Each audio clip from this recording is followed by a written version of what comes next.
Welcome to Target Your Goals, a podcast by Penny Forward. Penny Forward is a community of people who are blind, their family, and friends who share a common interest in financial independence. Join us via our Facebook group, and we will work together to avoid financial obstacles and target our goals. The purpose of this podcast is to introduce you to people who have set interesting goals and are succeeding at accomplishing them. Join us as we meet these people and cheer them on as they work towards their own success. Our guest today is Michael Malver. Michael graduated with a Bachelor of Arts degree in music therapy from the University of Minnesota and went on to receive an Associate of Applied Science degree in computer science from St. Paul College and a database specialist certificate from Minneapolis Community College.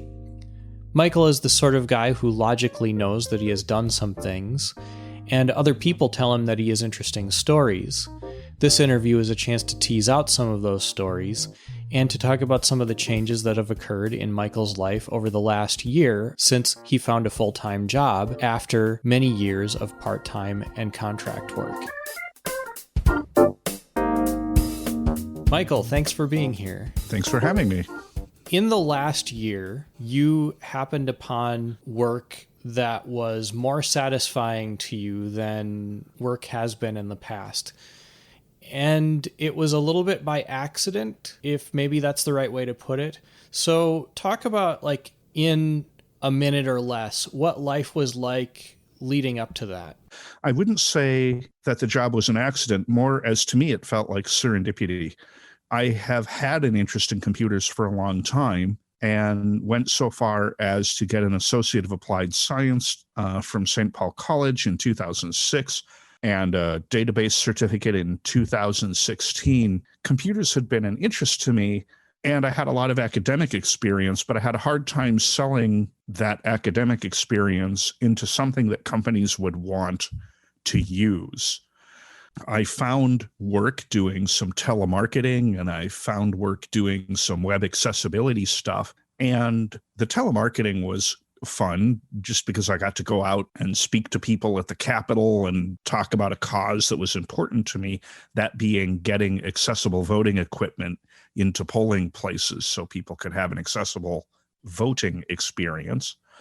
And the web accessibility stuff was kind of cool, but limited in the amount of work I had because, again, I was using my computer skills.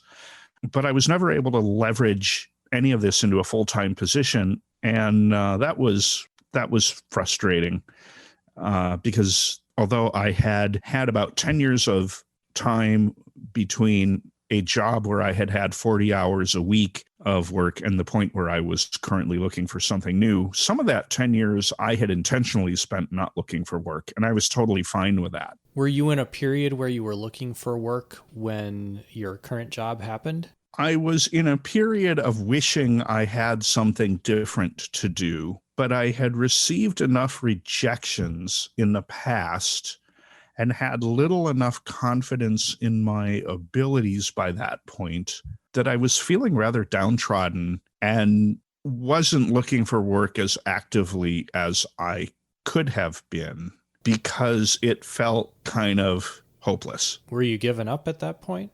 I had kind of given up on looking for work. I guess the answer is that I was willing to work in a couple of positions where I was really pretty dissatisfied because it was better than nothing, and nothing is what I had before.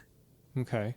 So talk about the how the job came up, how the opportunity came up, and what happened next. So this is interesting to me. My very first job that I ever got was doing tech support for a major computer manufacturer. And I got that job because a friend of mine knew that I knew a lot about DOS, which tells you how old the job was, and computers in general, and he thought I would be good at it. So I took the entry-level test, and I got the job, and I did that until I got let go, and then went on to do other things. The second job that I got because my father ran into the head of tech support for Honeywell, And that person suggested I apply, and I applied, and I got that job.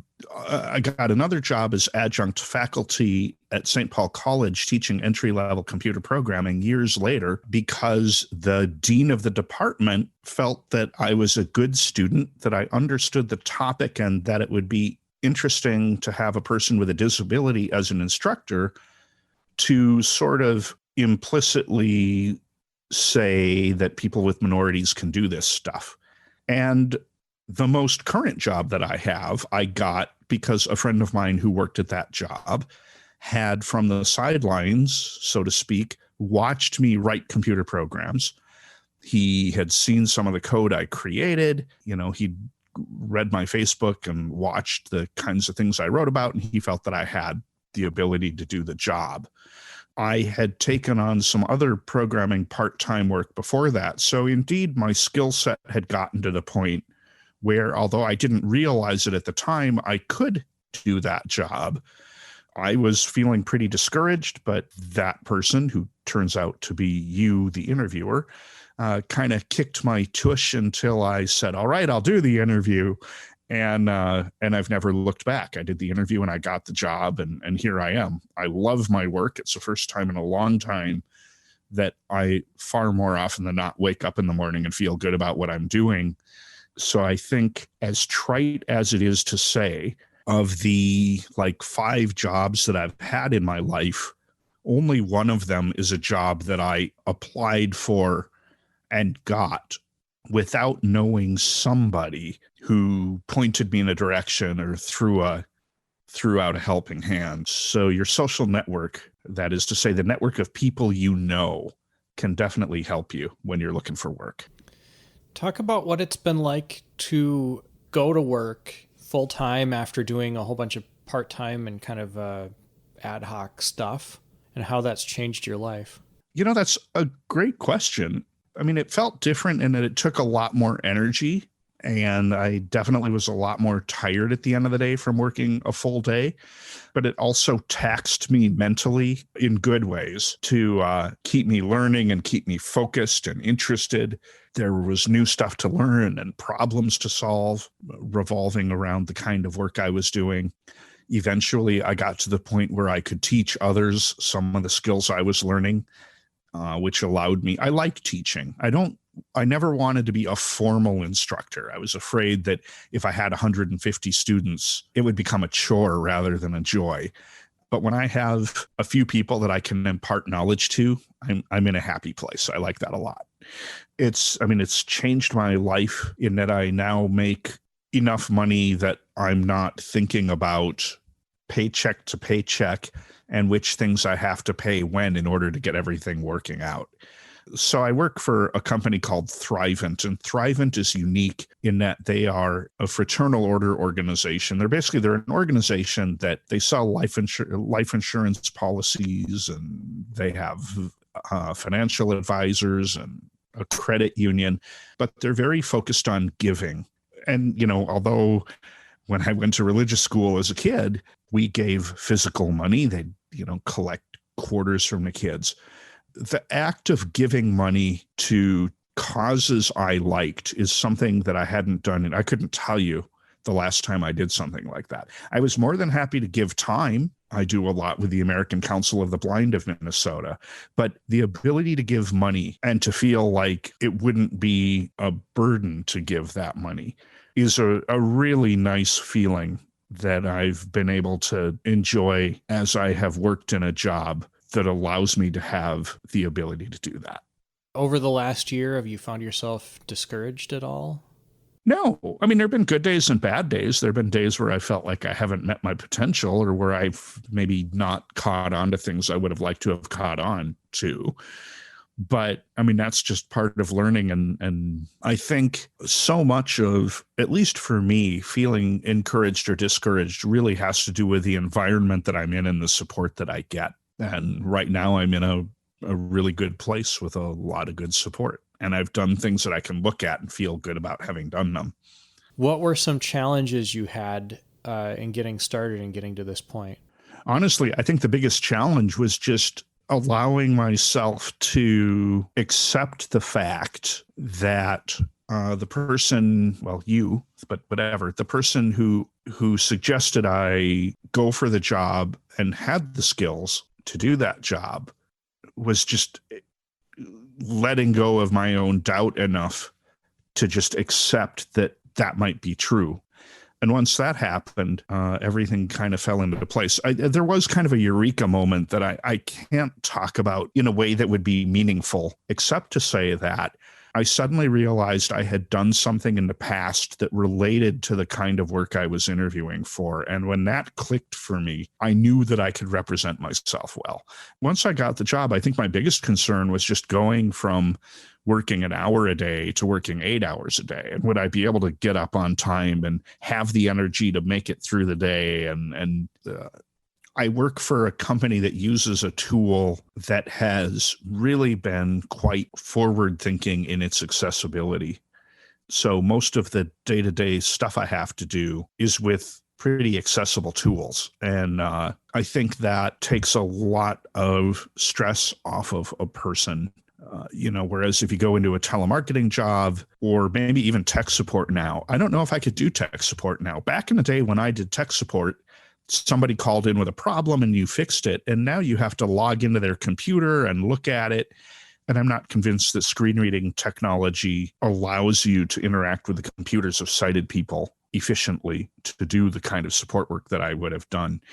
But because of the tools that are being used in the job that I currently have, that kind of stress didn't exist. So all I had to deal with, which in its own way was stressful, I guess, was worrying less about proving myself and actually just doing the work. I think maybe that was the hardest part of starting, was just because I doubted my own ability. I kept waiting for the other shoe to drop, kind of be like, someday they're going to wake up and be like, we shouldn't have hired him after all. And fortunately, that never happened. And eventually, the people I worked with started telling me I was doing good work. And I shouldn't say eventually. I was getting that kind of feedback pretty early on. But eventually, I had done enough work that they were telling me I had done good work. And I could tell it was good because it did what it was supposed to. And I still have my days where like I said, where I wish I was more productive or whatnot. But I've gotten enough feedback from enough people telling me that they're happy that I'm part of the team that things are pretty good right now. How has life changed outside of work? I think the biggest change kind of goes back to what I was talking about earlier. I'm making enough money now that I can have disposable income. I can buy something just because I think it would be fun to buy, or maybe go out to dinner just because I don't feel like cooking and I know I've got the money to do it, which isn't to say that I am not very mindful of the fact that I should also be saving money. It's just to say that it's nice to have a little bit to play with so I can, I used to not buy music. I would listen to the radio and be like, well, when the hit's gone, it's gone. Now I'll go and if I hear a song, I'll go and buy it and think, well, it was $1.29 and that's not a big deal at this point. Whereas in the past, I don't know, I'm giving the wrong impression because it's not like $1 was that valuable to me. But overall, the thought of I'm going to go and, buy a $15 album wasn't something that I had. So it's been nice that way. It's been nice to be able to give. It's been nice to be able to go out and buy just fun stuff, or to think that I could go on a trip if I want to once COVID is over. It's been nice to be able to save. I've been able to take nice chunks from each paycheck and put them away with the thought that someday I'm going to retire and I will have resources available to me. On the other hand, it's also made me a little more jealous of my time because I am working 8 hours a day. I value my relaxation time a lot more, and I'm a lot, I would say, less likely to volunteer to do things on the weekend. We'll hear the conclusion of this interview in a moment, but first, a brief word from our sponsor. Does your podcast need a little work? Try SuperBlink, your source for prompt, reliable audio editing by professionals with the skill set to make you sound great. Visit www.superblink.org for more information.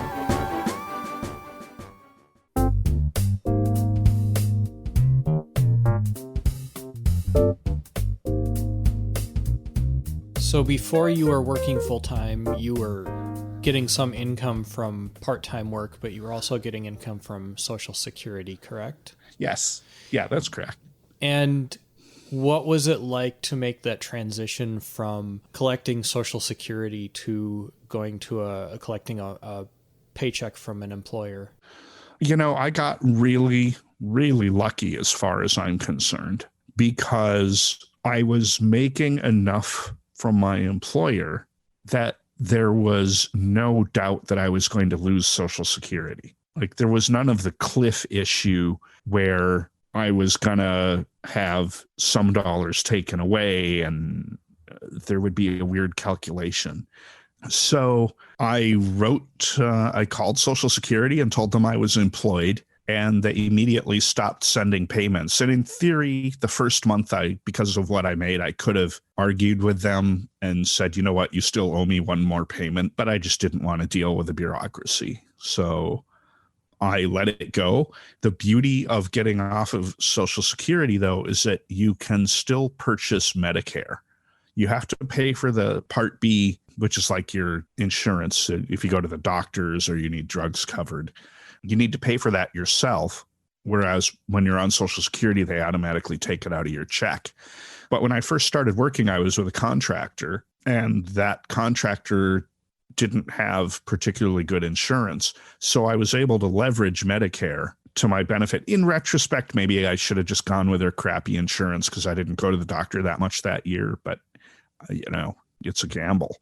But it felt good just knowing that for the first time I was making my own money. And I am thankful that Social Security exists, because for 10 years I wouldn't have been able to survive without it.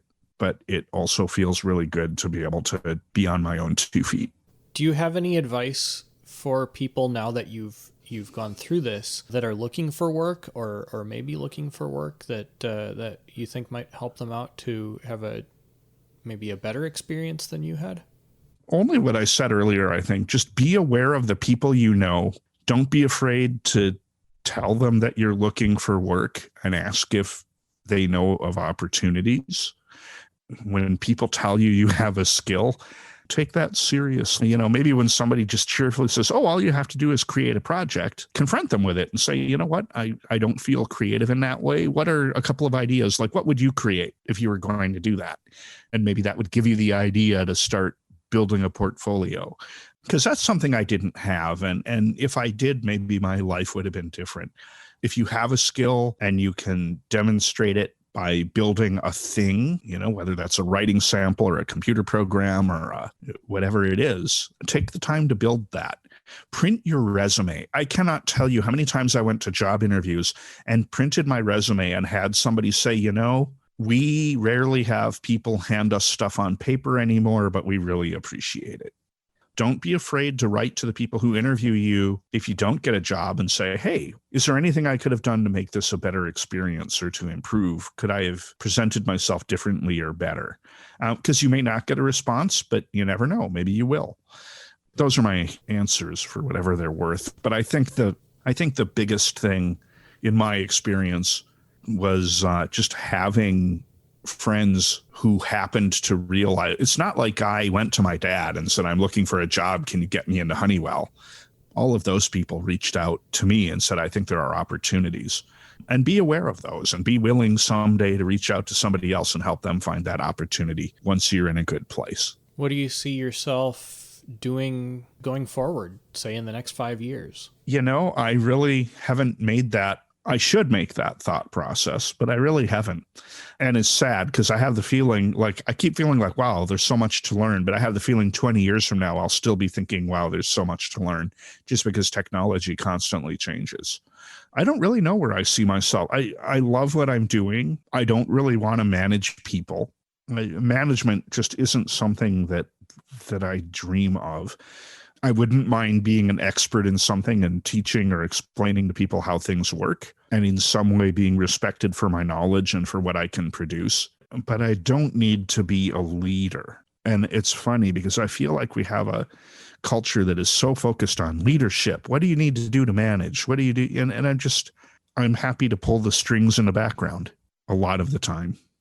as long as once in a while somebody tells me that they like the work I'm doing with the marionettes. And now that your income has increased so much, do you have any dreams or goals outside of work that you're looking forward to? I toy with the idea of moving somewhere else because I live with somebody and we live in an apartment that's big for one and maybe not quite big enough for two. I love living downtown, and as good as my income is, I don't think I could afford to buy another place downtown given how the property values are going up. But I think about that. I think about, going on a cruise or just getting away and, going on a trip somewhere. But it's a vague somewhere. It's not like, gosh, someday I hope to go to blah. Although I'd like to go to France at some point. I studied French in high school. And even though I've forgotten most of it, I still think it'd be cool to go there. I occasionally think about putting together an internet radio station. Last summer, I started broadcasting very occasionally on an internet station called Radio Onion Ring, and I enjoyed doing that. And I've had this idea for years that I wanted to own like all of the popular songs from the time I was born and just keep going until whenever I die. And obviously the library would end unless I could find a psychic and tell him to buy the music and add it to the collection. But I've never actually done it. But the idea still appeals to me of just making a radio station that would play popular music from the beginning of recorded history to now. And it would just be the most big, amazing playlist ever. Whether I'll do that or not, I don't know. But those are things I think about. How do you feel about the way things are now? Are you proud of yourself?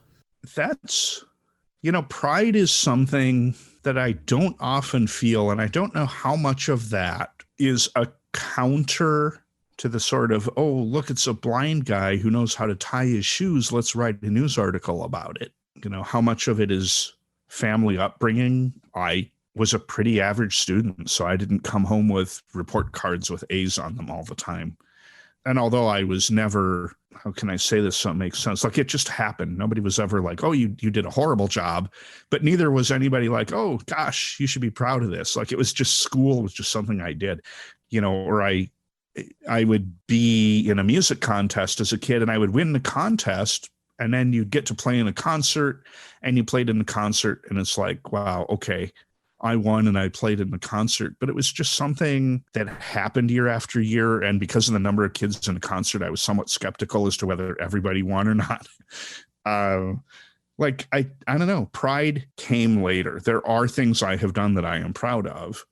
Yeah, in the work I've done now, there are things that I am definitely proud of. I worked for 4 or 5 months on an application last year. And when that was done, having written about 90% of the code, I was pretty proud of that. Maybe I'll just end that answer there. Pride doesn't come easily for me. Well, the purpose of this podcast is to highlight people's accomplishments, and I think you should be proud, and I think that the internet should be cheering you on for the things that you've done. So thank you for being here. I appreciate your story. Sure. And I think the things that I've done that I've been proud of, interestingly, haven't really revolved around the work that I do necessarily, or they do, but tangentially. When the American Council of the Blind was advocating for accessible currency actively, they're still advocating for it now, but it's in the courts, so they're in a different place. When they were trying to initially get accessible currency to happen, I created an internet petition and got something like 7,000 signatures on it. That was something I was proud of. When I was at St. Paul College, I took a course in Java, and the instructor said he would give anyone an A who passed the national certification for like introductory Java knowledge. And I passed that, and I was really proud of it. In 2007, I brought a resolution to the American Council of the Blind asking Apple to put a screen reader in their iPhone. And I got a little pushback from members afterwards because I said that they should also put low vision stuff in there too. And they already had, but nobody could tell me if it was good enough for low vision people. So I included it in there, but I was still really proud of that. I'm trying to think, what have I done? Oh, just recently, I received my VoIP from a company called Vonage that creates an iPhone app from which you can answer your VoIP line. And there were some serious accessibility issues with that app. And I knew from work I had done with the American Council of the Blind that there was a piece of legislation passed in 2010 called the Communications, Video, and Accessibility Act. And that under that act, people who use the internet to send communications across had to have accessible applications. So the FCC had a form that you could fill out if you had accessibility issues with companies. And that form started a mediation process wherein the FCC would sort of be the go-between between you and the company, and you would try to work out a solution, with the understanding that you could probably file a lawsuit if you couldn't come up with a solution. But the end result of that was that Vonage pushed a couple of fixes to their app, and now anyone in the United States who uses it can answer their phone and make calls and do the kinds of things you would expect to be able to do. That happened in the past couple of years, and I'm proud of that too. Well, it's great. Again, I want to thank you for being here, and just again say that you've accomplished a great deal, and you're very understated about it, but out here in internet land, we're all cheering you on. Thanks for having me. I hope you have enjoyed this week's interview and will join us again next week.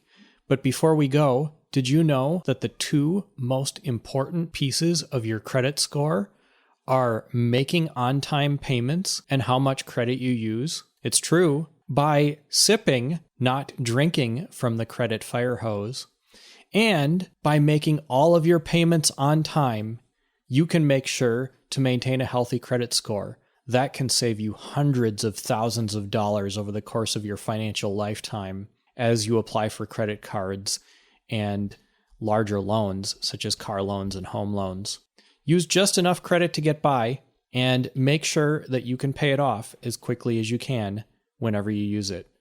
By doing this, you will have a healthy credit score. We hope you have enjoyed this week's episode of Target Your Goals, a podcast by Penny Forward. For more information about Penny Forward, like us on Facebook, join our Facebook group, or visit www.pennyforward.com. Until next week, I'm Chris Peterson. Thanks for listening.